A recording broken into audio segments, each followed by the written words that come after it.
BSU's presentation on how to improve online education at Boise State University by David Corris, Billy Byrne, Leonard Bergson, and Whitney West. Now, one of the issues with online education, the first is allowing inexperienced students to enroll in these classes. The second is that there is no universal norm that instructors follow when it comes to the structure of the class. The third is time management. And the fourth is there's no student and instructor face-to-face interaction or communication. Now, when examining the first bullet point of inexperienced students, you see that students have never taken online classes in the past. They don't understand the commitment that these classes require. Specifically, the first year and the freshman year students. Also, inexperienced students don't understand the responsibility these classes require. You are your own manager. Manage your own time, and you have to make sure that your assignments are posted by their due dates. You don't have an instructor standing in front of you as you did in high school, constantly reminding you of assignment due dates and so forth. Also, you have to remain focused. At times, first-year students aren't as focused as the second, third, or fourth-year students. There are, however, exceptions to the rule, but typically this is what we run into. There are many distractions that get in the way that could dampen the success of a first-year student. The fourth is there's a lack of maturity. There are, like I said, exceptions to the rule, but when you take the maturity level of a first-year student and compare it to a third or fourth-year student, we see that there's always a difference in that category. And last but not least, students that have never taken online classes struggle with the technical side of things in these classes. There was a survey conducted in Indiana State University, and it took 131 undergraduate students, freshmen, and these students never had online experience taking online classes. And each and every one of them took online courses, and at the end of the semester, they were asked what was the hardest thing about this class. And 93% of them said that the technical side of the class was the hardest. If a student has never had any experience in this department, then we see that their online education and their online coursework will be extremely challenging. So the solution that we propose is allowing only second, third, and fourth-year students to enroll in online courses. Now, we don't want to exclude the first-year students. What we propose is that if the first-year student wants to enroll in online education, he or she has to show previous success in these classes, previous success in taking online courses.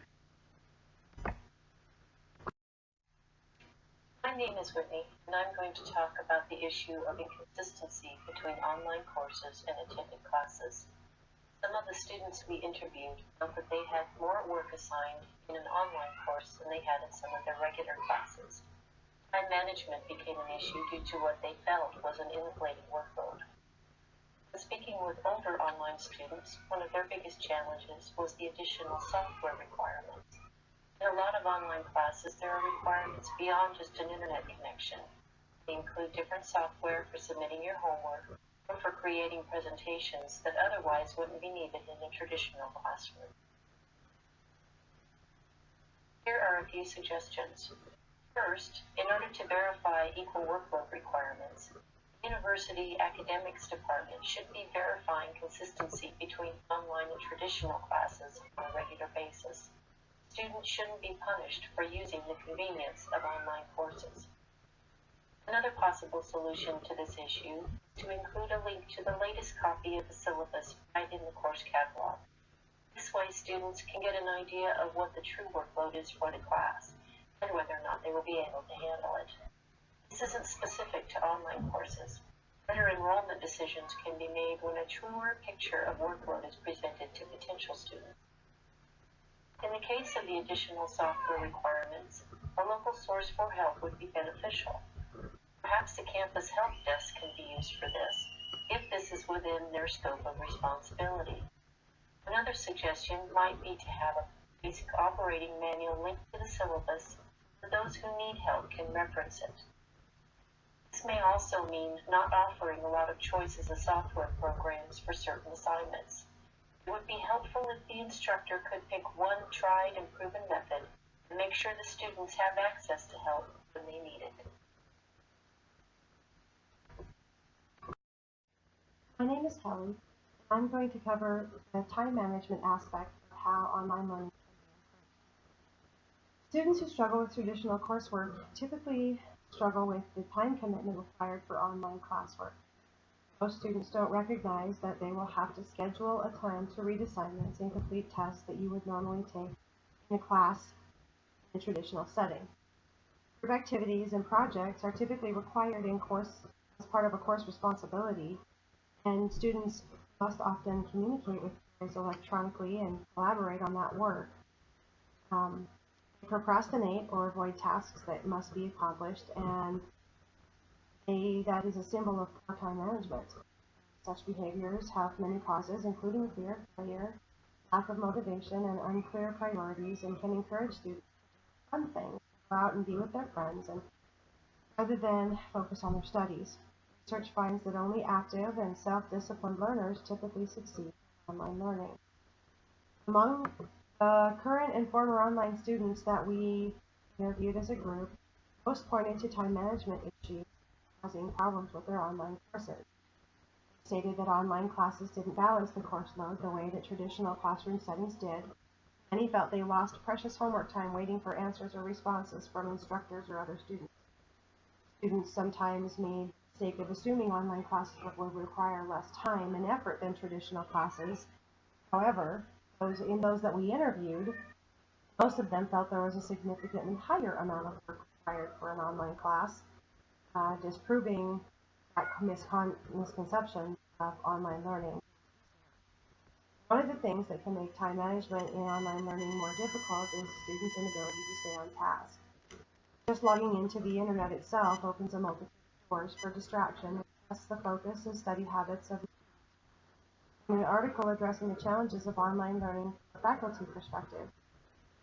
Even faculty notes that time management is a concern for instructors and most definitely for the students. These distractions come in addition to work and family and other social commitments like Facebook and YouTube and Snapchat and other various forms of social media cause an even bigger challenge if they're readily available while studying. The best way that we felt we could handle this going into a resolution was self-discipline and motivation. Self-discipline and motivation are key obstacles when it comes to time management and online education. The approach cannot be one of poor planning on the part. You must have a strategy to success when approaching an online class. Prioritize, schedule, and have self-discipline. Those are just some of the ways to succeed in online learning. It is important that students set a schedule and treat it like traditional learning. A block of time set aside each day to check in and do coursework just as traditional classes would require. Students need to stay organized and have a planner or a mobile app to assist with what's coming, assignments that are due, and classwork that's expected. They need to find a place conducive to their study needs, such as somewhere quiet, and turn off unnecessary technology and focus. Most important, students need to feel comfortable communicating with the instructor. Falls behind because they need to be able to go to the instructor and ask for help. Of course, becomes unsolvable.